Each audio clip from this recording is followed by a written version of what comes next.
Just north of New York City is an extraordinary library of popular music, one of the largest in the world. Think of it as a kind of Noah's Ark of recordings that dates back more than a century. But this archive of contemporary music, ARC as it's known, is desperate and in desperate need of a new home. Anthony Mason has more.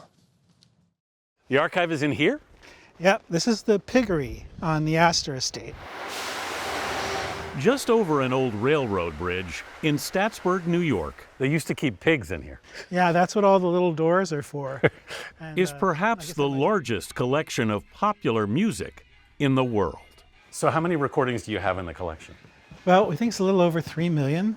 B. George is co-founder and director of ARC, the Archive of Contemporary Music, a nonprofit library and research center. The top small 45s, those are the first 5 Elvis recordings on Sun. You can find early recordings from the legendary Memphis label here. And I heard the news, there's good rockin' tonight. They're quite beautiful, and as I mentioned, Johnny Cash had come through and signed about 40 of his records for us. So this is one of the earliest appearances by the Hendrix Band.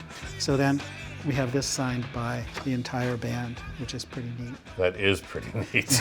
I wanna say how it's gonna be. So this is an early English pressing of the first Rolling Stones record, and it's signed by the whole band. This is a pressing of Bob Marley's Catch a Fire, but as a marketing thing, they did made it a Zippo lighter.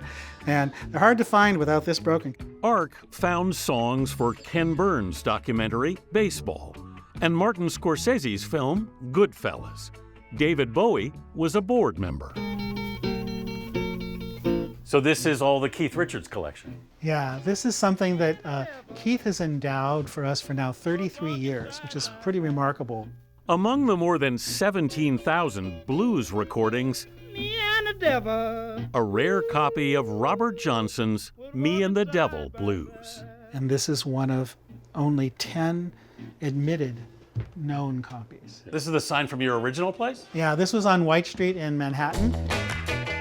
George launched the archive in New York in 1985 with his own library of 47,000 discs. This is from your collection? Yes, I kept the tag, look. Rising rents drove him out of the city, but the collection has continued to grow. This is a hefty box of 78s. Whoa! Blues. Some early 78 RPM recordings date to the 1920s. The artists aren't familiar, but the labels are. Capitol, Decca. Often the 78s were bundled in a photo album, and that's where we get the term album from. So this is a bone recording. What is a bone recording? It's a bootleg record of Howlin' Wolf, pressed on an X-ray and smuggled into the Soviet Union in the 60s. There are lots of them, but it's hard to find one with a really nice bone, you know? Oh, this is really interesting. Look, we try to save every version of every sound recording. So like these by Muddy Waters and the Jimi Hendrix Experience. Why do you want to keep all these different versions of essentially the same record? We're nuts. No, there's a very strong reason. One, because the sound quality will be different. And sometimes the artwork is different. And definitely because of the artwork. We consider the graphics just as important as the sound recording. Because it tells you something about the time. Exactly. At heart, what is this collection all about? What happened?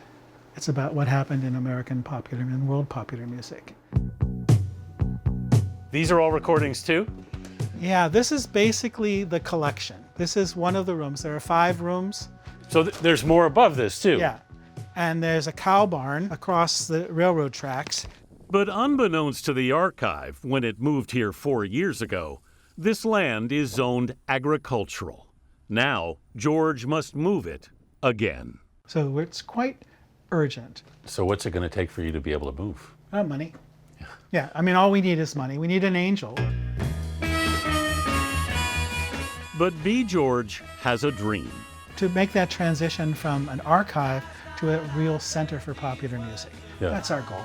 And in the streaming era, he says, preservation is even more important. Because will the internet be the internet as we know it in 10 or 20 years. Yeah. All that stuff could disappear like it disappeared with early iPods. You just lost your stuff. We have an impossible task. Yeah. It may never be finished. Yeah. It doesn't matter. We do our best.